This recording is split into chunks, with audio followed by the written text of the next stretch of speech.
Olá, eu sou o professor Pinheiro. Vamos dar sequência aqui nas nossas aulas, nossos estudos sobre teorias da administração. Desta vez nós vamos fazer a abordagem anatômica de Henri Fayol. Nós vamos mostrar, eu tenho colocado no final de todos os vídeos, esquemas teóricos desenhados para que as pessoas entendam melhor as aulas que nós tratamos aqui. Há uma diferença entre a abordagem científica de Taylor e a abordagem chamada anatômica de Fayol. Muita gente chama também abordagem clássica, porque envolve vários outros autores junto com Fayol, e cada um deles com uma determinada visão. Como nós sabemos já, o Taylor ele fundou a abordagem científica da administração. Ele dava ênfase nas tarefas, e o seu objetivo era aumentar a eficiência da empresa através do aumento da eficácia no nível operacional. Já a abordagem de Fayol, anatômica de Fayol, ele via a administração como um organismo. Daí a se chamar anatômica, porque é como se fosse um corpo humano, cabeça, troncos e membros. Então, na verdade, ele vê a administração como um organismo. Taylor, engenheiro, ele estava focado nas tarefas na linha de produção, enquanto que Fayol, sendo empresário, mas também engenheiro, ele dava ênfase na empresa como um todo, olhando a empresa de cima para baixo como um grande organismo, como é o nosso corpo, composto de vários órgãos. Daí o nome de anatômico, né? Então a ênfase de Fayol, enquanto que a de Taylor era nas tarefas, na linha de produção, a ênfase de Fayol era na estrutura organizacional.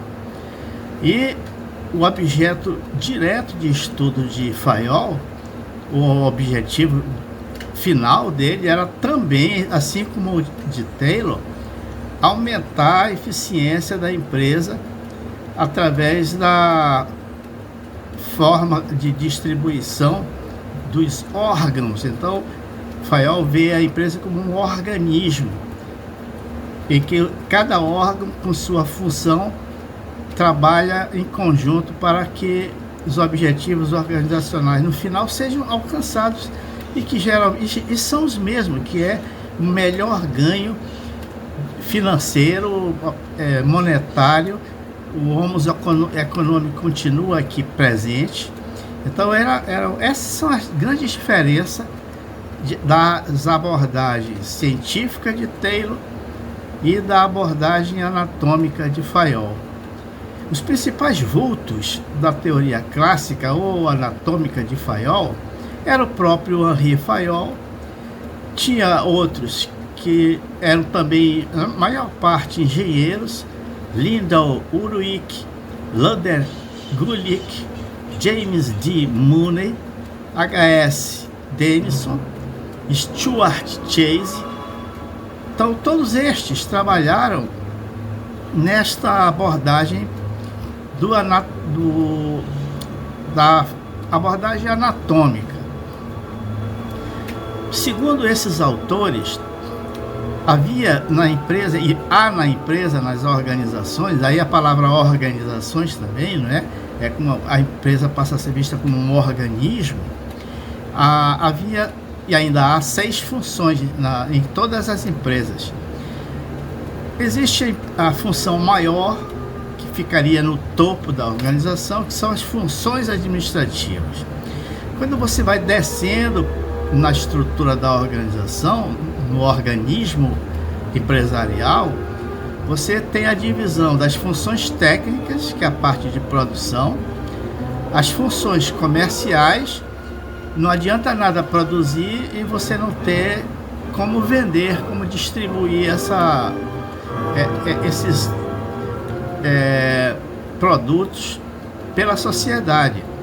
As funções financeiras, as funções contábeis e as funções de segurança eram as 6 funções vistas pelos teóricos da abordagem anatômica. Alguns conceitos vamos agora aqui tratar sobre essa abordagem. E vamos tratar cada um dessas funções que nós acabamos de citar, cada uma delas por si. A função administrativa, de acordo com esses autores, tinha as seguintes subdivisões. A função administrativa, ela tinha a função de prever, de planejar, olhando para o futuro, definindo o futuro da organização. Deixa eu só baixar um pouquinho esse som aqui que está muito alto. Então, a primeira função administrativa é da previsão do planejamento, que visa o futuro, quer dizer, a empresa tem que dizer onde que ela está e para onde ela quer ir. Outra função é a função da organização, de organizar. Aqui nós vamos remeter vocês ao POCCC: planejamento, organização, coordenação, comando e controle. São estas as funções administrativas que eles então estão descrevendo aqui. A organização, organizar era uma função de constituir o duplo organismo, tanto material quanto social da empresa, ou seja, a questão física das peças, das partes, dos componentes, de tudo aquilo que entra na produção, e as pessoas que vão operar, que vão trabalhar, transformar as matérias-primas em produto. A coordenação. Se a empresa não tivesse essa função, que geralmente é a gerência, as gerências que exercem essa função de coordenação, ficaria muito difícil para que as coisas ocorressem com ordem, com racionalidade. Então, o que faz essa função de coordenação? Ela une, ela liga, ela harmoniza todos os seus funcionários, os seus órgãos, o seu organismo, dentro de um esforço coletivo. E, finalmente, o controle. O controle verifica como as coisas estão acontecendo, se estão acontecendo de acordo com aquilo que foi planejado. Então, essa função, como nós já falamos em outra aula, apesar de ela estar no final da descrição, ela trabalha junto com o planejamento, porque ao você planejar, você tem que definir os parâmetros, os números que devem ser apresentados pelo alcance das metas da organização, e devem ter medidores para isso. Definir essas medições. E aí o controle faz a sua medição, verifica se o que foi planejado lá está sendo alcançado, e se não, descobrir quais as causas porque aquilo que foi planejado não está acontecendo. Se essa previsão, esse planejamento, ele foi superestimado, colocaram-se ali números que não eram possíveis de ser alcançados, ou se a organização como um todo não está sendo eficiente, não está conseguindo entregar ao final do processo tudo aquilo que foi planejado de acordo com os números que forem apresentados ali. Os indicadores, portanto, eles são criados nessa função de controlar, juntamente com o planejamento, para que sejam feitas as medições e aí se possa dizer para que rumo está seguindo a administração. Vamos falar um pouco um pouco mais sobre cada uma dessas funções administrativas. Existem livros e livros escritos sobre cada uma delas. Sobre planejamento, vocês encontram inúmeros autores, sobre organização também, sobre essa questão do comando. Aí vai entrar fortemente as questões humanas, as relações humanas, do aproveitamento da psicologia nesses processos de comando, de liderança, né, da gestão, juntamente com a coordenação. Então, os gerentes que fazem o comando e fazem a coordenação. Então, essas funções, elas vão ter um tratamento muito especial, como se fosse um departamento à parte das organizações. Então, a previsão, ela avalia o futuro, ela dá unidade à organização, ela tem senso de continuidade, porque ela estabelece as metas para serem alcançadas, para que as finalidades da organização sejam atingidas. Ela é flexível no sentido de se adaptar às questões, às circunstâncias do momento, e o planejamento também faz a previsão. Então, um bom plano de ação prevê as coisas que acontecerão, as metas que deverão ser atingidas. Já a parte da organização, ela proporciona todas as coisas úteis ao funcionamento da empresa, materiais, tudo que for necessário para que a empresa atinja o seu objetivo. Ela pode ser dividida em organização social e organização material. Então, a administração de materiais também é outro universo a ser trabalhado por muitos autores. Vocês encontrarão aí disponível livros e livros sobre organização material, sobre administração de materiais. O comando, voltando à questão do comando, o comando é que leva a organização a funcionar, é a parte viva da organização. Se os materiais forem deixados lá nos seus locais, nos seus lugares, e ninguém exercer sobre eles um comando, nada acontecerá. Então, o objetivo desse comando é alcançar o máximo de retorno de todos os empregados no interesse dos aspectos globais, gerais da empresa. A coordenação, por seu lado, ela tenta harmonizar todas as atividades do negócio da empresa. Ela procura dar facilidade no trabalho para que haja sucesso. Se fosse no time de futebol, né? O técnico, ele faz esses dois trabalhos, de comandar a equipe e coordenar para que cada um faça o seu trabalho da melhor forma possível, de acordo com o plano elaborado, de acordo com o que pensa o técnico sobre as táticas que devem ser criadas e executadas em campo no futebol. Eu particularmente gosto muito de futebol, porque isso me permite ver essas funções muito claramente.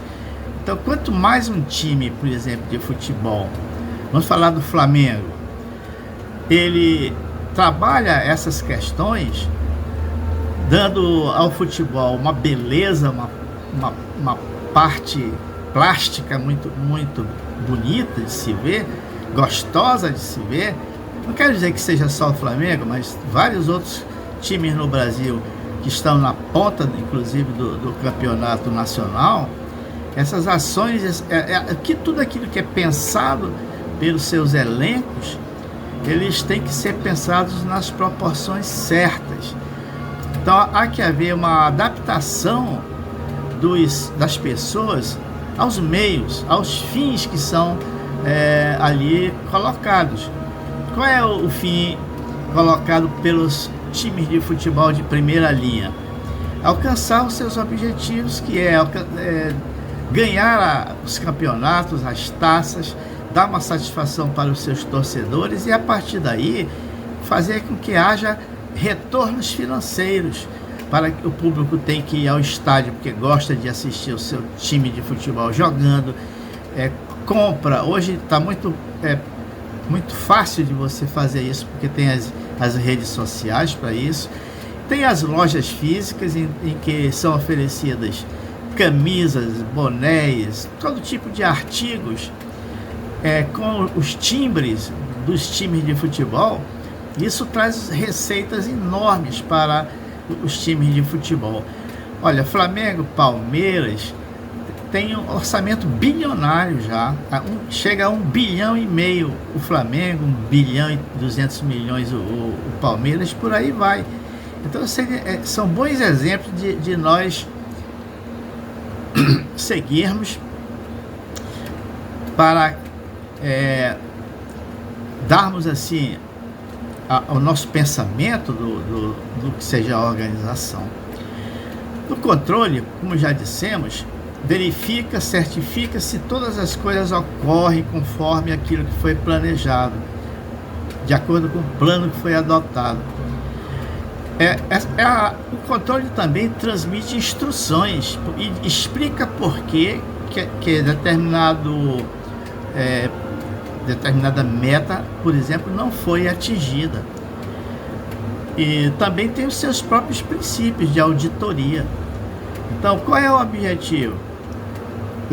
Localizar fraquezas e erros e retificar. Vamos ver agora a questão das funções administrativas como proporcionalidade.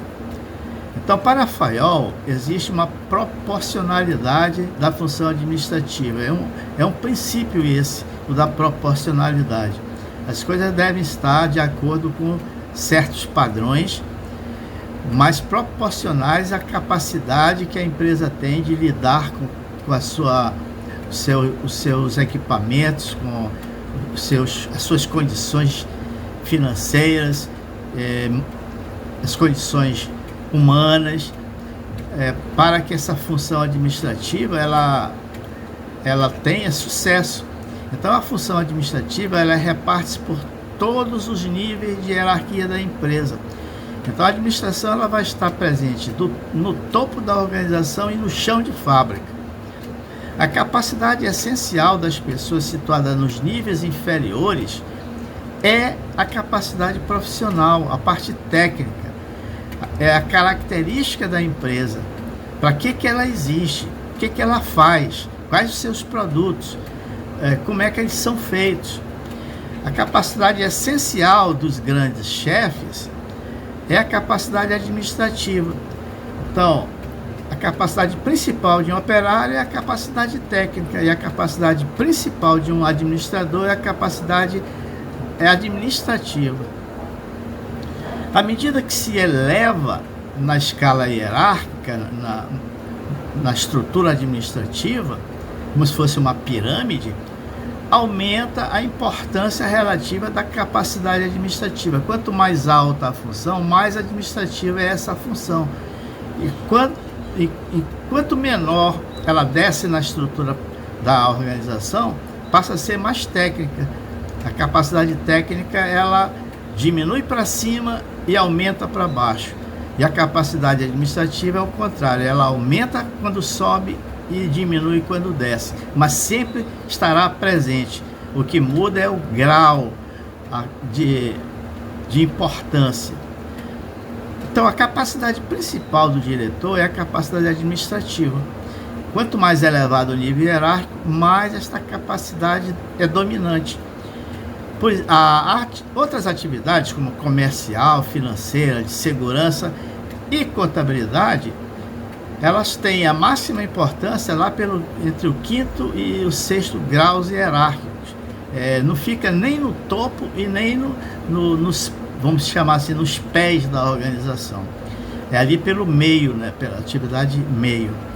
A partir dos 4º e 5º graus hierárquicos, o coeficiente aumenta à custa das outras funções que diminuem. Então, essas capacidades mais técnicas, elas dependem muito das capacidades administrativas.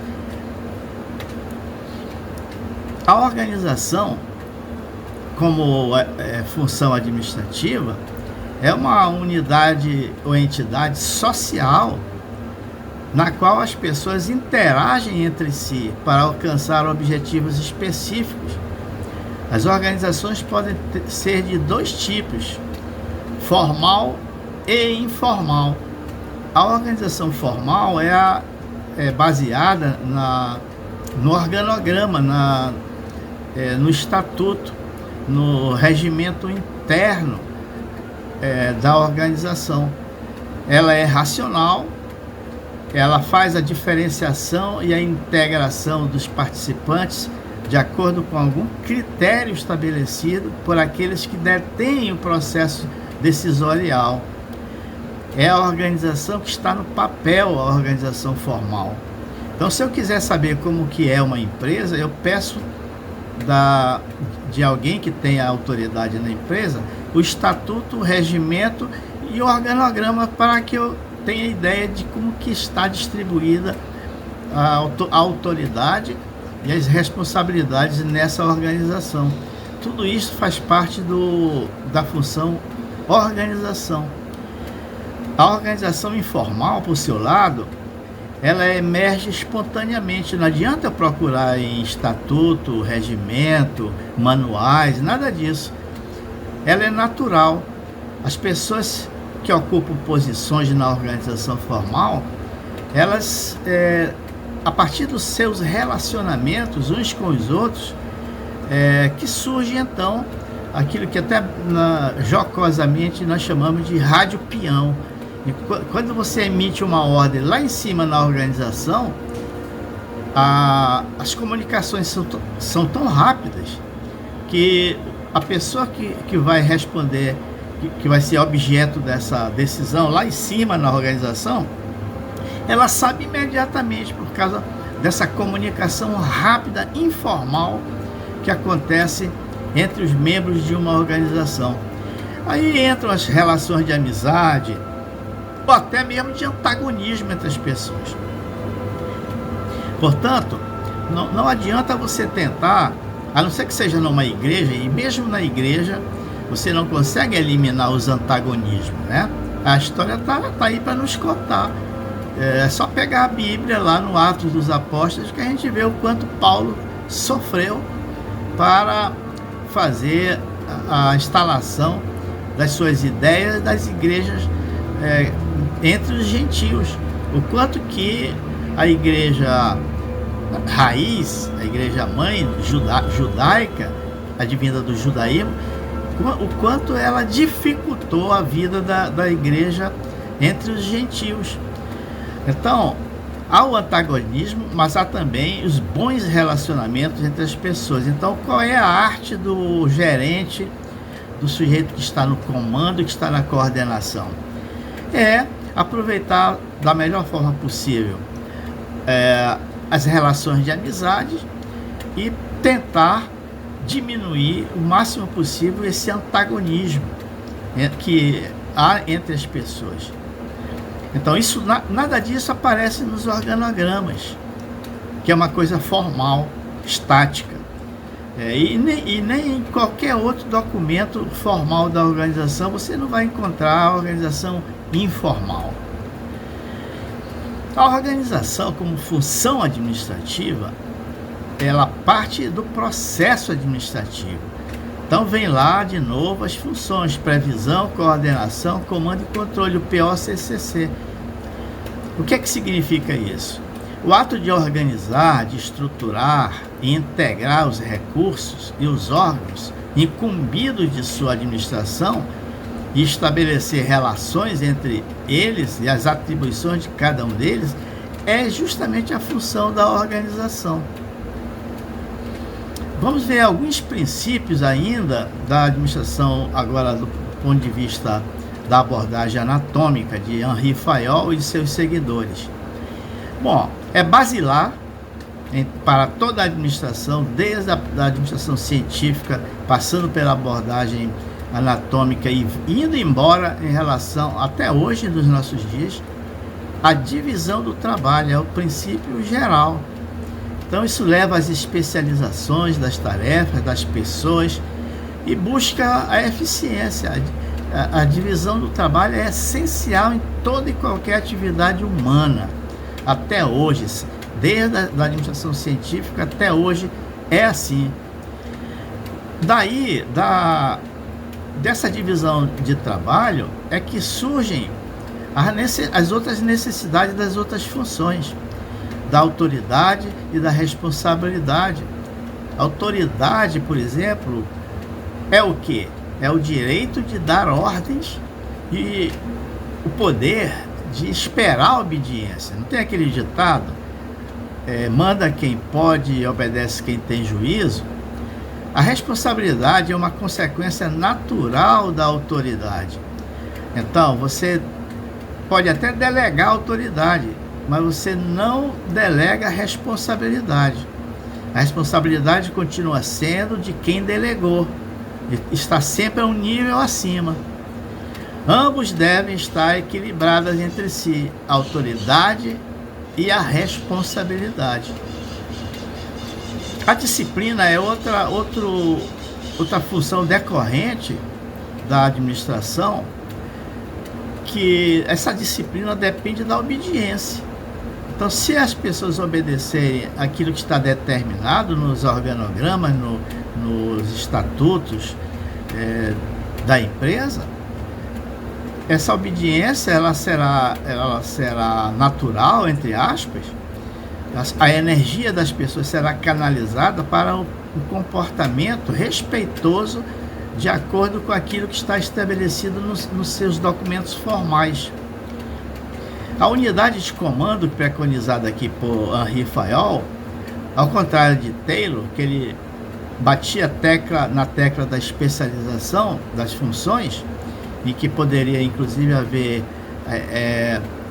bastante atritos entre os especialistas, o cara da produção com o cara da manutenção, por exemplo, dei esses exemplos aqui. Então, na unidade de comando, não. Cada empregado deve receber ordens apenas de uma pessoa, de um gerente. Esse é o princípio da autoridade única. É para evitar justamente esses conflitos. Mas Fayol, inteligentemente, tinha uma boa saída para isso. A unidade de direção é outro princípio da administração, segundo a abordagem anatômica de Fayol. O que se diz, que se dizia e se diz até hoje? Cada cabeça é uma sentença. Uma cabeça e um plano. Para cada grupo de atividades que tenha o mesmo objetivo, você tem um plano e uma decisão. A outra decorrência dessa abordagem é a subordinação dos interesses individuais aos interesses gerais. Os interesses gerais e interesses da organização devem sobrepor-se aos interesses particulares. Ora, todos nós temos os nossos interesses, nossos objetivos, nossas expectativas, são nossas particulares, são os nossos motivos. Não vamos falar de motivação. E isso tudo deve estar subposto ao interesse geral da organização. A remuneração do pessoal, isso é uma coisa também que é um princípio. Ninguém trabalha de graça, ninguém é relógio. Deve haver uma justa e garantida satisfação salarial da remuneração para os empregados e para a organização em termos de retribuição. As pessoas elas têm um senso muito grande de justiça. As pessoas, num plano de carreira bem elaborado, bem feito, serão consideradas todas aquelas nuances que levem em consideração o conhecimento, o treinamento, as experiências dentro de um certo tempo, um certo período, para que as pessoas tenham, num plano de carreira bem feito, tempos nos quais eles receberão ali avaliações e terão as suas promoções. Então as pessoas têm, se não houver uma boa definição disso no organograma, no plano de carreiras, haverá conflitos na organização. Então uma pessoa que entra, por exemplo, na organização há poucos dias, se ele começa a receber uma remuneração lá em cima, sem ter passado por todo aquele tempo necessário de experiência na organização, isso leva geralmente a conflitos. As pessoas se sentem injustiçadas. Então, nessa questão de remuneração, a justiça da remuneração, ela tem que ser garantida para que a satisfação dos empregados seja também garantida. Na teoria de relações humanas, nós vamos ver a questão das motivações, aquilo que motiva e aquilo que não motiva os empregados. Nós vamos ver isso. Outro princípio é o da centralização. Você pode centralizar decisões ou descentralizar decisões. Há administradores, há gerentes que fazem isso muito bem, descentralizam decisões, mas há muitos deles que, com medo da descentralização, concentra poder, autoridade na sua mão e pela sua própria falta de competência, talvez, pela sua insegurança pessoal, ela acaba se assoberbando muito de tarefas, quando poderia muito bem delegar essas tarefas e a organização se beneficiar muito disso. Nesta abordagem anatômica, portanto, existe uma hierarquia, uma cadeia escalar que vai de cima a baixo na organização, e existem linhas de autoridade do mais alto escalão ao mais baixo escalão, que é esse princípio de comando, da unidade de comando, e que um general, por exemplo, não vai receber ordem de um capitão, de um coronel. Ele vai dar ordens.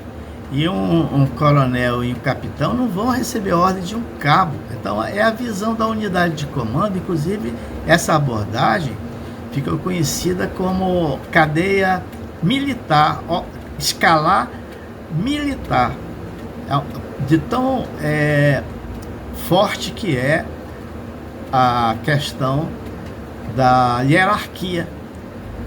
E há um último princípio aqui, que é o da equidade. As pessoas têm que ser éticas.